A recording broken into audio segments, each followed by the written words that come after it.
6h30, premier journal de ce vendredi. Bonjour à vous et merci d'être avec nous sur RTI 1. Parlons tout de suite santé. Les journées nationales de lutte contre la poliomyélite démarrent aujourd'hui. Pendant 4 jours, les enfants de 0 à 5 ans seront vaccinés gratuitement. Cette campagne de vaccination bénéficie de l'appui de la coalition internationale pour l'initiative mondiale d'éradication de la poliomyélite. Chantal Akanda.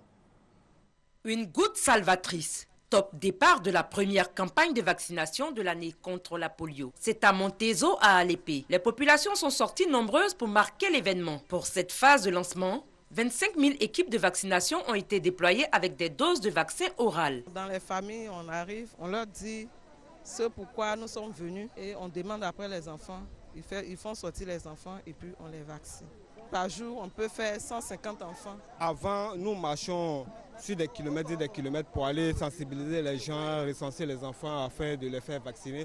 Mais maintenant, aujourd'hui, qu'on a des vélos, j'espère que vraiment ça pourra aller. Les mamans ont décidé de se mobiliser pour en finir avec cette maladie invalidante. C'est une mauvaise maladie. J'invite en tout cas mes jeunes sœurs qui veulent vraiment la bonne vie de leurs enfants à vacciner les enfants. Comme nous. J'ai 2 enfants, des jumelles. Elles ont 1 an, 7 mois. En tout cas, c'est vraiment important pour faire cette vaccin à les enfants. Tous mes vaccins sont vraiment occupés.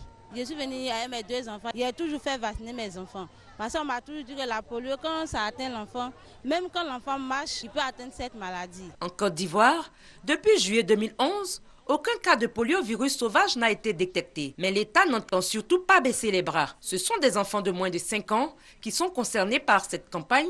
Une campagne qui va s'étendre sur 4 jours avec l'administration des gouttes de polio, de la vitamine A et du déparasitant. Les populations sont invitées à présenter leurs enfants aux agents vaccinateurs. Comme tous les pays, la Côte d'Ivoire a pour objectif d'éradiquer la polio et cela grâce à la prévention. Et puis la prévention est également très importante pour lutter contre des maladies comme le cancer. Elle continue de faire des victimes quand la maladie n'est pas dépistée tôt. Mais ces maladies ne sont pas aussi connues que le sida ou la polio. Delphine Blas nous en parle. La poliomyélite ou polio, c'est la maladie qui provoque la paralysie des membres, généralement des pieds.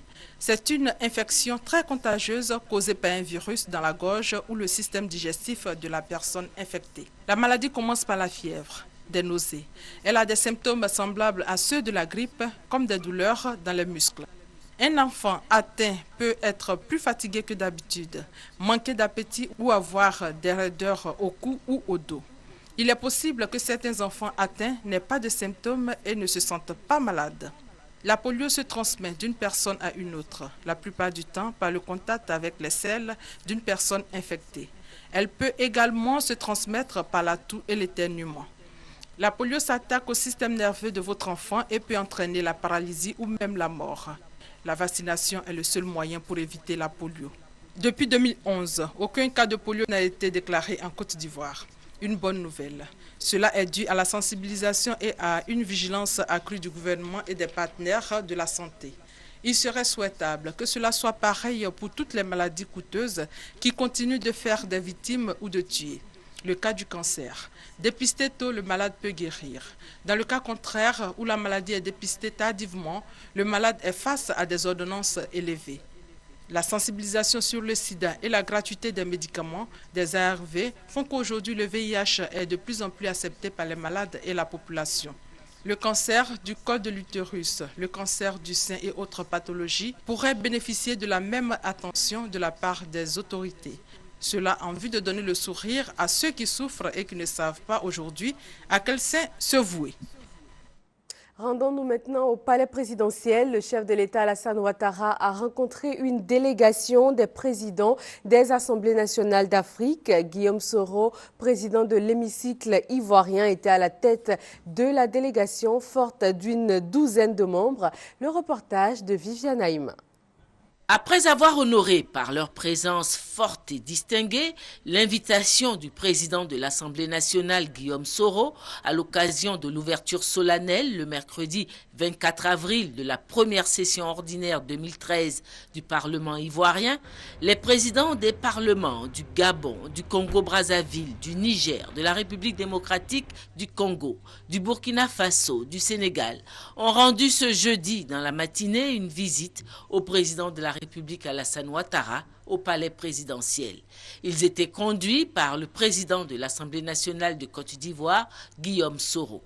Pour ces chefs de parlements africains, dont la présence en si grand nombre à Abidjan met en évidence, comme l'a souligné le président Guillaume Soro, que la Côte d'Ivoire a retrouvé son prestige, cette visite au président de la République Alassane Ouattara était l'occasion de lui adresser leurs félicitations pour le climat de paix en Côte d'Ivoire et ses efforts pour recréer la cohésion sociale, et aussi pour son leadership à la tête de la CEDEAO qui a réussi à rassembler tous les Africains. Notre présence se justifie par le soutien que nous pensons apporter au pays frère de la Côte d'Ivoire, à son assemblée, pour que ce pays maintienne le cap de la réconciliation, maintienne le cap de l'établissement de l'état de droit. Donc nous sommes également venus féliciter respectueusement Monsieur le Président pour les efforts qu'il a pu avec ses pairs de la CEDEAO, à accomplir en vue de rétablissement de la souveraineté de l'État malien sur l'ensemble du territoire malien. Parce qu'il a fallu la détermination du président de la CEDEAO pour que la communauté africaine se mobilise. C'est une grande première que nous avons pu et nous avions tenu à féliciter le chef de l'État pour cette détermination que lui et ses pairs ont pu afficher. L'opération des Nations Unies en Côte d'Ivoire, ONUCI, va apporter un soutien technique et logistique à l'Assemblée, au Parlement ivoirien. Un accord de coopération vient d'être signé hier jeudi entre le président de l'Assemblée nationale et le système des Nations Unies en Côte d'Ivoire, nous dit Victorine Yaoyoboy.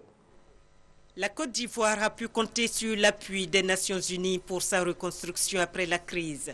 Aujourd'hui, l'ONUCI, la représentation des Nations Unies en Côte d'Ivoire, a décidé d'apporter un soutien technique et logistique à l'Assemblée nationale engagée dans une réforme de modernisation. Cet appui a été formalisé par la signature d'un accord entre le représentant du secrétaire général de l'ONU en Côte d'Ivoire, Bert Koenders, et le président de l'Assemblée nationale, Guillaume Soro. Je voudrais réitérer l'engagement des Nations Unies aux côtés du peuple ivoirien pour l'accompagner sur le chemin de la restauration de la paix, de la sécurité, de la démocratie et de la relance économique et sociale. Et je sais que votre grande institution peut et sera jouer un grand rôle dans ces efforts. C'est quand on aura fini d'aider au renforcement de ces institutions que la stabilité, de mon point de vue, sera une réalité, parce que chaque institution jouera pleinement et en connaissance de cause, n'est-ce pas, son rôle. Et c'est en cela que je veux vraiment vous saluer. Avant cette signature d'accord, le président de l'Assemblée nationale a reçu en audience une délégation de parlementaires de la République démocratique du Congo. Il a été question de jeter les bases d'une collaboration soutenue entre les parlements des deux pays. L'Assemblée nationale de Côte d'Ivoire, c'est une assemblée nationale qui voudrait donner un nouvel élan au parlementarisme africain. Il en est de même de l'Assemblée nationale en République démocratique du Congo. Voilà pourquoi j'ai répondu avec une dizaine de députés nationaux de la République démocratique du Congo à l'aimable invitation de mon collègue de la Côte d'Ivoire, Guillaume Soro. Nous avons échangé sur le fonctionnement de nos deux chambres, sur l'avenir, sur les modalités d'un partenariat étroit et sincère entre l'Assemblée nationale de Côte d'Ivoire et celle du Congo. Cette délégation de parlementaires a pris également part à l'ouverture de la première session ordinaire de l'Assemblée nationale mercredi. Poursuivant par un communiqué du ministère de la Communication relatif aux élections couplées du 21 avril. Les élections couplées qui viennent de se tenir ont créé des tensions suite à des contestations qui ont entraîné des dégâts graves allant jusqu'à occasionner des pertes en vies humaines. Ces violences sont inacceptables. Le gouvernement les condamne fermement et s'insurge contre les perturbations des dépouillements des bulletins suscités par certains candidats et les tient pour responsables des dérapages. Ces actions tendent à ternir l'image de notre pays et à perturber la quiétude de nos populations. Elles nous interpellent tous. Par conséquent, le gouvernement exhorte les candidats, tous bords confondus, à prendre toutes leurs responsabilités en appelant les uns et les autres au calme. Il les invite à accepter la loi des urnes. Le gouvernement ivoirien rappelle à tous que la CEI est la seule habilité à proclamer des résultats partiels et que des voies de recours existent en cas de contestation, conformément aux lois en vigueur. Le gouvernement ivoirien rassure les populations et les invite à vaquer tranquillement à leurs occupations. Fait à Abidjan le 25 avril 2013, c'est signé Maître Afoussiata Bambalamine, ministre de la Communication, porte-parole adjoint du gouvernement. En bref, au Mali, le Conseil de sécurité de l'ONU vient d'autoriser le déploiement de 12 000 casques bleus dans le nord du pays. Et puis au Congo, l'Union européenne a rendu public mercredi son rapport. C'est sur les opérations de déblaiement et de dépollution du quartier de Mpila, c'est dans l'est de Brazzaville. Suite aux explosions meurtrières d'un dépôt de munitions début mars 2012, des munitions subsistent encore en profondeur et pourraient présenter un danger. Plus d'un an après l'explosion qui a fait environ 300 morts, 2300 blessés et 17 000 sans-abri, le site de Mpila à Brazzaville a toujours l'allure d'un champ de bataille.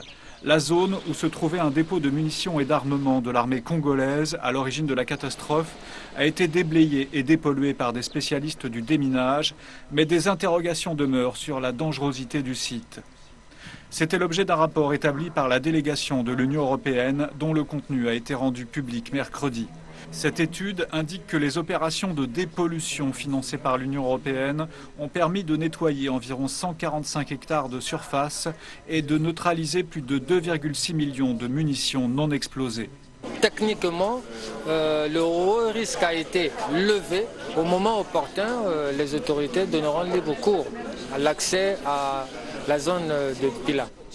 Le problème principal est posé par des munitions restées en profondeur et qui pourraient représenter un danger en cas de reconstruction de bâtiments.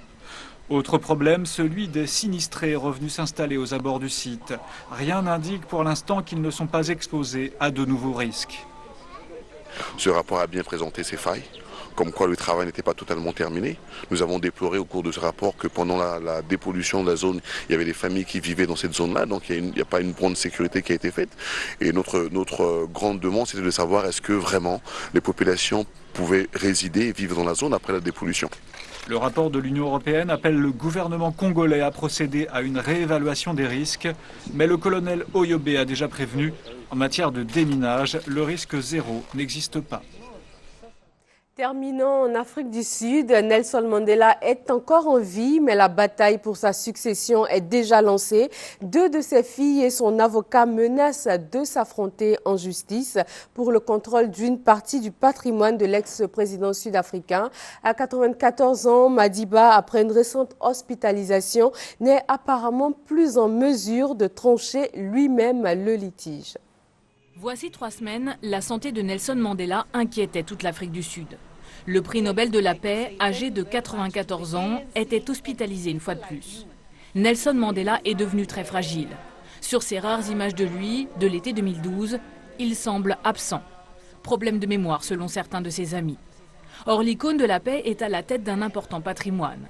Un patrimoine aujourd'hui au centre d'une âpre bataille juridique et familiale.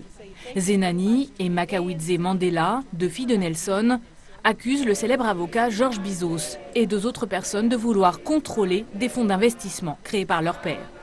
Bizos, ami de longue date du héros anti-apartheid, affirme que Mandela lui-même l'a mandaté. Une affaire délétère qui scandalise les Sud-Africains. Tout d'abord, Mandela n'est pas encore mort.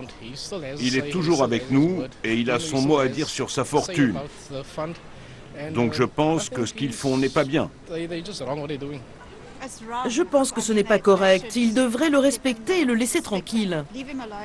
Quand il sera mort, toute sa famille sera divisée et chacun essaiera de prendre sa part ou d'utiliser son nom. La famille Mandela n'a pas attendu pour se déchirer. Les relations sont tendues entre les héritiers.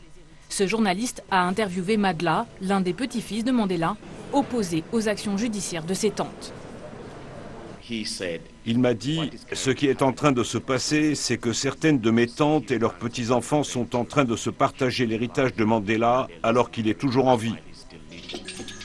La presse soupçonne la famille Mandela de vouloir tirer des bénéfices personnels de l'image du héros national. Son exploitation rapporte des milliers d'euros, une manne gérée par 2 fonds à vocation humanitaire. Ces fameux fonds que les filles de Mandela veulent à présent contrôler. C'est la fin de ce journal. Merci de l'avoir suivi. Vous pouvez le revoir sur les www.rti.ci.